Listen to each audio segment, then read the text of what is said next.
که چېرته دا ګناهونه داسې زیاتېدی یو ګناه 10 چنده او 20 چنده او 30 موږ هسې هم په ګناهونو کې ډوب او چې دا زیاتېدی بیا خو تباه و برباد نو د الله دې عدل ته وګوره چې ستا یو نیکي هم نه ضایع کېږي د الله عدل داسې دی الحکم دی که نه چې څوک په هغه څه کې نه رانیسي چې هغه نه یې کړی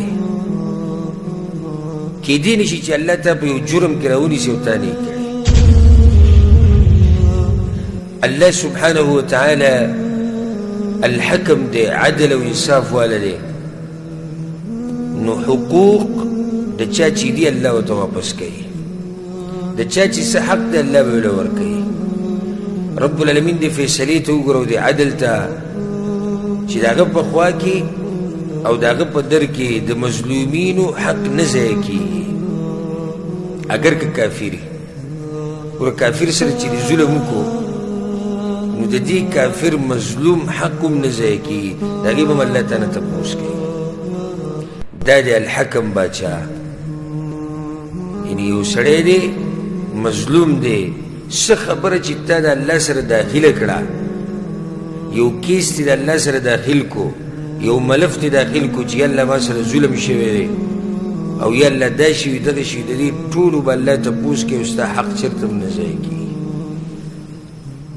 او په دې باندې الحمدلله زموږ د زړه مطمئن دی دا ژوند مزېدار دی که دا آخرت نه وی او دا حساب کتاب نه وی نو بیا خو یعنې دا ژوند خو بې مقصده و خو دا ژوند تېرېدو هم نو اوس ګوره موږ سره که څوک ظلم وکړي یا څوک راولګي زموږ حق وخوري یا نور څه وکړي نور څه وکړي نو زړه په دې مطمئن دی چې یو ورځ خو شتي که نه یو ورځ به د هر څه حساب کېږي او په هغې کې به دا حساب هم کېږي رب العالمین الحکم دی هغه قاضي هغه فیصله کوونکی چې د هغه فیصله څوک نشي رد کولی پچا کې دا طاقت نشي چې د الله فیصلې رد کړي والله يحكم لا معقب لحكمه وهو سريع الحساب نو د الله فیصلې نافذې فیصلې دي څه فیصلې دي نافذې نافذ څه معنا لازم دي لازم باقي شان کېږي څنګه چې الله وایي رب العالمین الحکم دی نو د هغه فیصلې صرف په دنیا کې نه دي فیصلې په دنیا کې هم دي فیصلې په آخرت کې هم دي ځکه الله وایي وهو الله لا اله الا هو له الحمد في الاولى والآخرة وله الحكم وإليه ترجعون حکم د دنیا کې د الله چلیږي او په آخرت کې هم د الله سبحانه وتعالی چلیږي که زاړه دي او که روان دي او که وسني دي د دې ټولو په منځ کې فیصله کوونکی څوک دی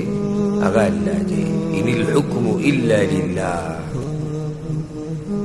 او د الله نه غوره فیصله کوونکی خو بیا بل نشته افغیر الله ابتغي حکما رب العالمین الحکم دی د هغه نه عدل والا زیات څوک نشته چې عدل دی وکړي په وصف کې په کار کې په قول کې په هر څه کې رب العالمین عدل کوونکی دی رب العالمین به فیصله کوي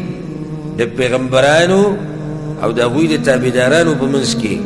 او فیصله به کوي د پیغمبرانو او د هغوی د دشمنانو په منځ کې